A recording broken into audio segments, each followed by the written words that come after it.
It's the Open Bedroom Doors Show.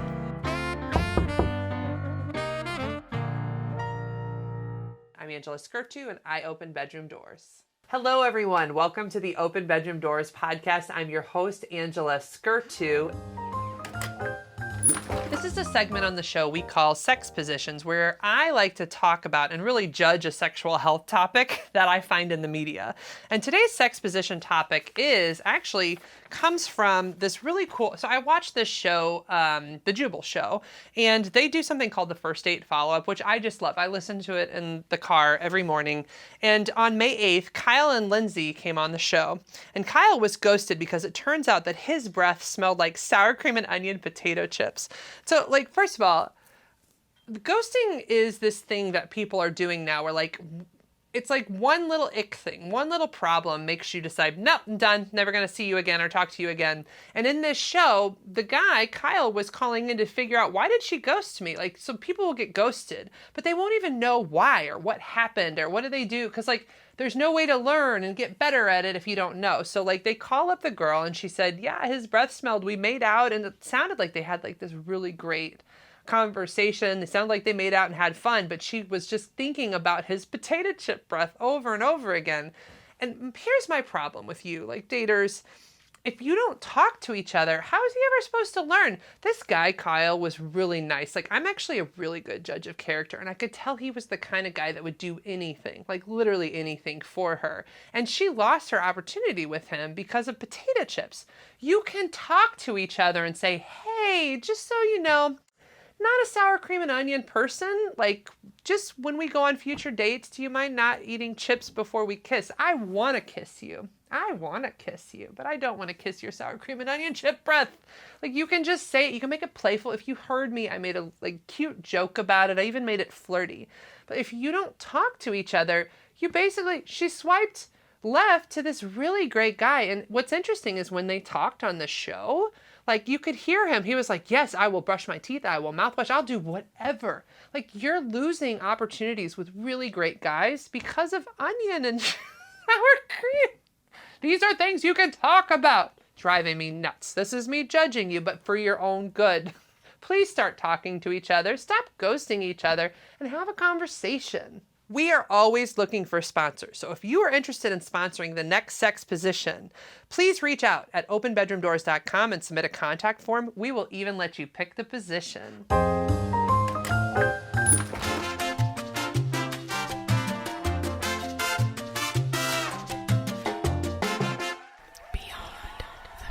Are you ready to take your sex life beyond the bedroom? You want to spice things up and have a little fun?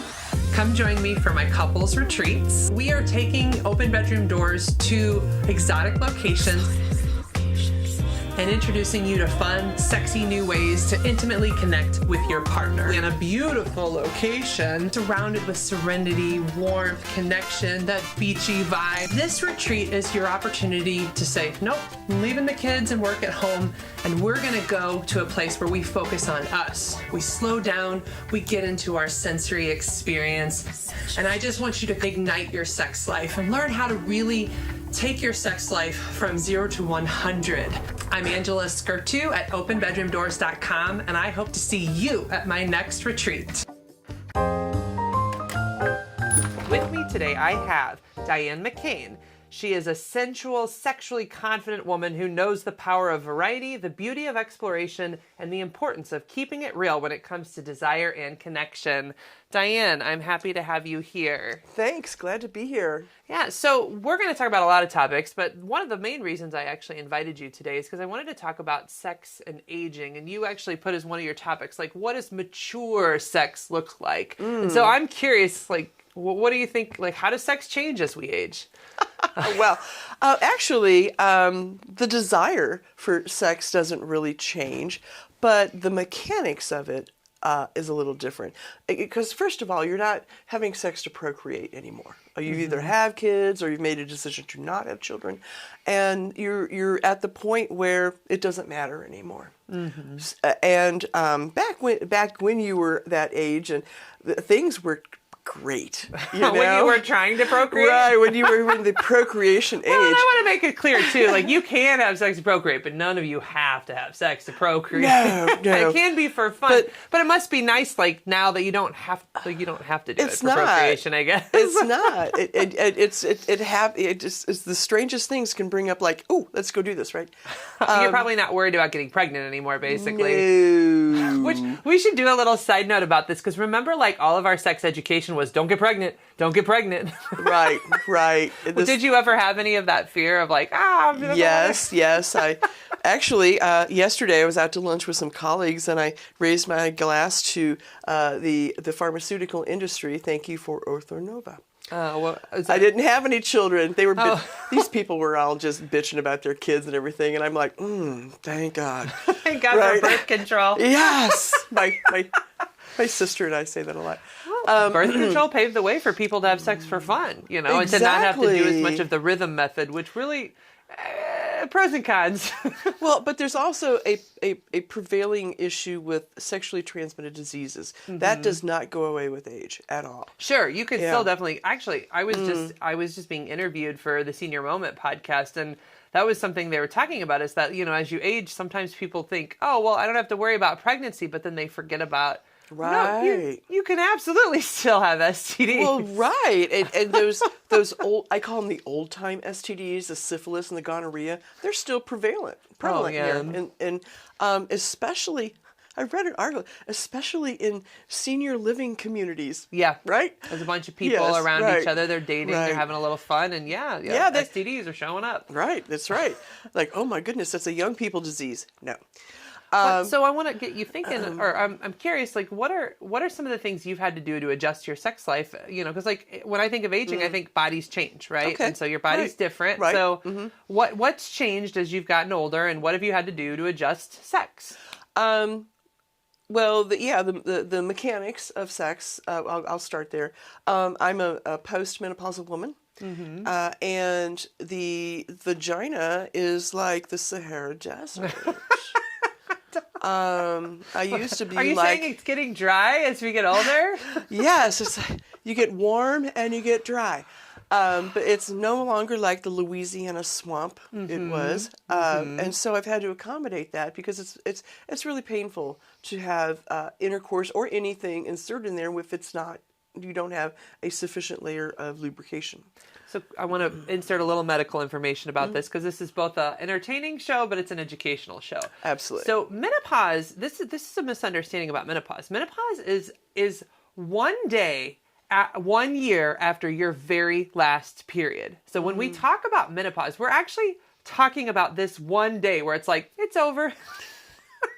But part of us is like, hallelujah. Absolutely. Well, no, it's wonderful. But perimenopause is the time about 10-ish years before then, where your body is going through these changing hormones. Yes. When people talk about it, we all just talk about it as menopause or going through menopause, but really what it is perimenopause.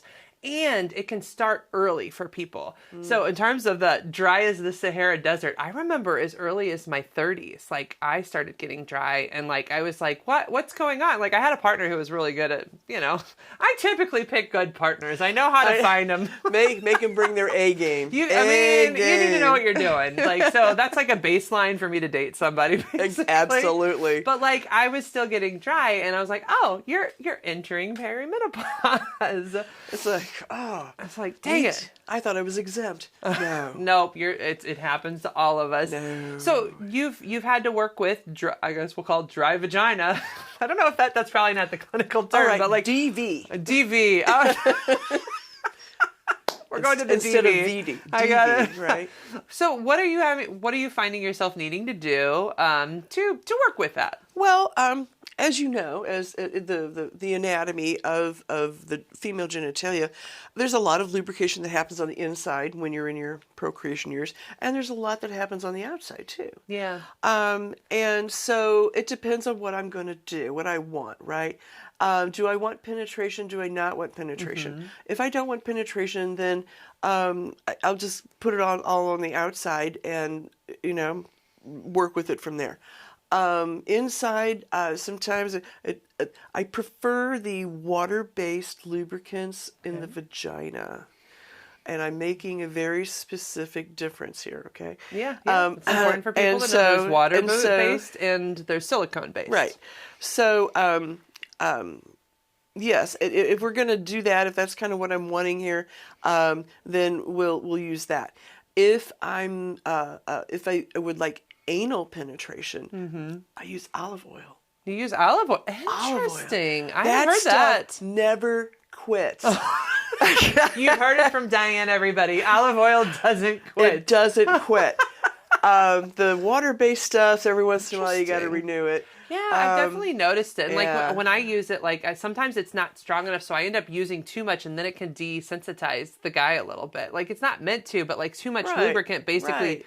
Part of sex, so in case you didn't know, part of sex is friction. So It if is. you have too much lubricant, that it can be like they can lose feeling. Right. Yeah. Well, as long as you don't, that's all that matters. No, not Like Diane, where that can be a problem though is if they if you say you're wanting to do, so it's called P&V, so penis and vagina intercourse, right? If you're wanting like a nice hard dick and they can't get friction, they can lose their erection simply because they're slipping and sliding around. So there is a little bit of a mix.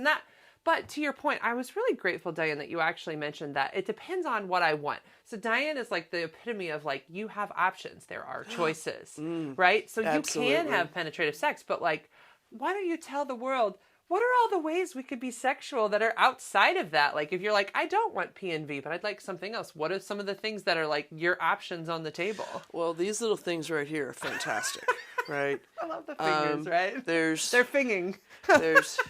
There's this way, there's this way, there's this way. Not Ooh, flipping you off. No, that was a sexual move. That was a sexual thing. Was it like this? I don't even know what 2 holes I'm using.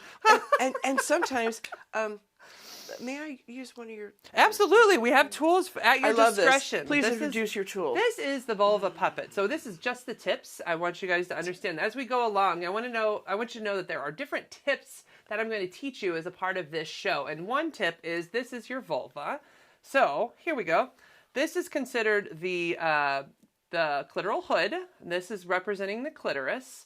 And then these are the inner labia. These are the external labia. And then in here is what we would consider like the actual hole of the vagina. This flower is meant to represent like the urethra. And this is, I'm showing you, but I want to show you guys. This is meant to represent that G-spot. But I do want everybody to know that the G-spot is just the internal workings of the clitoris. So this is inside. Let's put them together so y'all see it. So really all a G-spot is you're playing with these lower levels of the clitoris, right? And so that's, thank you for bringing it up because I definitely wanted to incorporate my tips. I'm a good so segue host, right? Okay, well, keep that up here for just a second. Keep it up right? so we can talk about it. This is my next move, right? Oh, okay. Go for it. I like that. So while we put these together here, Okay. so while we're here, these are the inner labias. This is one of my favorite things. I learned this at Orgasm University. You went to Orgasm University? I didn't do. even I know have a that diploma. existed. I should. It was an accredited She university. it was accredited? Yes, it was an accredited university, and of course, where was it? California. Of course. Of course. All right, tell me what you learned at Orgasm University. Well, We're going to put that link all in right. the comments. So these are the outer labia. So these become engorged, right? Yes. When The blood flows. blood just like the penis flows. And the gets inner blood flow, labias this gets become one. engorged as well. Okay. So one of my favorite things I like is for somebody to just not enter me, but rub the inner labias. So sensitive. So sensitive I like right that there. too. That's right a nice there. feel. And just that, I mean, I would just, whoo, right? But what you're really rubbing is this right These here. bulbs. These are the clitoral bulbs. You're rubbing right here because those, and of course this little thing right here, that's that little bitty thing right there. Mm-hmm. If you look at the whole structure of the clitoris, this is the only part you ever see, right? Everybody thinks that this is the whole thing. It is not. It is that. Yep. So these bulbs go into inner labia, and these kind of span out to the outer labia. So really, Right. I actually love vulva massage. Like you can do, it like if you think is. of it like a pussy. It's pussy. It's It is pussy. what it is. You feel like you're rubbing it. Like even doing a long stroke feels really nice. And that's the reason I'm bringing this up, and I'm glad you brought it up too, is that I think people think there's only one way to be sexual. A lot of times there's like, I call it the American sex box. And it's like, you kiss a little, you touch a little, maybe you do oral sex, but it's not required for American sex. Yeah, Right. it's like, yeah, mouth, boobs, vagina, mouth, boobs, vagina, mouth, boobs, vagina. What do they call it? First, second base and home run. Yeah, home like run in high school. And that's all you thing. see in TV. And as a result, if you're not having that sex, it doesn't count. Right. But that's not true. There's multiple ways to be intimate. Don't even get started on the porn industry with that. Oh, I know. Oh, yeah. I know. So like, well, because that's all they show too, right? Only right in your face. That's a whole nother. We're not going to get into that because it's not the It's topic not for today. real. But the point is that when you treat sex as options, that there's multiple ways to be intimate, then you actually have a lot more fun, and it takes pressure off people. Fun is the big deal. Yes. Yes, fun is the big deal. Not everything works out like you think it's going to, right? Well, but Diane, this brings us back to aging because when the body ages, it doesn't work the same, right? You have to find, right, you have to remap things a bit. Oh, I love that. Oh, yes. it's really, it's actually quite fun because you have this memory running in your head how it used to be. And if you just stop comparing what it used to be to what it is now and just start like, okay, new idea. Yeah. All right. How do I use the whole body as capable of pleasure? And sex doesn't really start when you're aging. Sex doesn't really start when you slip between the sheets. Yeah. It starts about 11 a.m. Yeah, right? when you start flirting or sending texts. You're flirty. You're at work or whatever, or your partner is somewhere else, and you're like, oh, I'm thinking of you. I just saw this thing and I'm thinking of you. I'm like, oh, they're thinking of me, right? Mm-hmm. I don't need roses and flowers and chocolates and all that stuff. I just want you to think about me. Right? Yeah. Or then I'm like, yeah, you know what? When you come home tonight, why don't you take a shower right when you get home, right? And you start kind of building this idea having sex at that point. Another thing with aging is that by 5 or 6 o'clock in the evening, you're tired and want to go to bed. Yeah. You have a lot of afternoon sex. My favorite thing is old people dinner. I call it old people dinner because you go at 4 and on the weekend, I'm telling you, my husband calls me an old lady at heart. He's like, you got an 80-year-old woman, you've had it this whole time. But I love to have brunch and old people dinner, and I like to have sex before 8 o'clock. Right, because I gotta sleep, man. I need energy. Don't be bothering me in my I've sleep. got the energy to pay attention to you, and then you can go to sleep at a reasonable You've time. You've been flirting with me all day, or maybe you've been flirting with me for a couple of days. Oh, that's crazy hot, and that just builds and builds and builds, right? Diane, you would not believe how many people I talk to who just telling them, you can have sex before dinner, blows their minds. They're like, what? I thought you have to do it at night. And part of it, let's go back in time. Where it comes from is, one, I mean, it always shows up at nighttime in the TV, but also I think it's kids, right? Like when you had kids, when you were younger. Yes. I have a 10-year-old right now, right? And so in most days of the week, if I'm going to have an intimate encounter with my partner, it's going to be after 9 when my daughter goes to bed. So I think they just get into the habit. But as you age, guess what you have? Time. Hopefully you're further along in your career. You have a little more money. It's just a little bit more disposable income. You have the kids that are a little bit older and more independent. And so you have time. So you don't have to have sex at 9. We don't have to change that. We got 20 minutes. Let's go, right? It's like, oh, that's another thing. Time-bound sex. Nope. What do you mean time-bound sex? We're going to have sex before we go over to the Easter whatever celebration with your family, right? Mm-hmm. And we have to leave in 10 minutes. Let's have sex. No. Oh, you won't. So is that something that you think changes? Nope, I'm not going to do time-bound sex anymore. Not going to rush through that. Nope. Gotcha. That might be different because I think when you're younger, sometimes the quickie is kind of fun, a little well, you've let's got quickly... kids, right? Well, yeah. I didn't realize everybody's down for a nap. Let's do this. Let's do it now. This is your chance. Don't blow it. It's my whole sex life from when she was 0 to 5. It's this is your chance. Don't lose it. Right. You got taekwondo going on out of the house. Let's do ninja this for sex. a couple We're hours. going, get out. But then, so it sounds like you refused. You're like, no, I want time. Because there's something about getting older too. You don't drink cheap liquor and you don't have bad sex. Oh, I love that. That's a boundary. Quotable. You don't have cheap liquor and you don't have bad sex. Because you don't have to. I love that. And actually, I don't drink that much liquor anymore, so it's maybe usually good coffee. Thank you, Diane. You're welcome. We've been speaking with Diane McCain. She has been a wonderful, lovely guest. Thank you so much. You're welcome.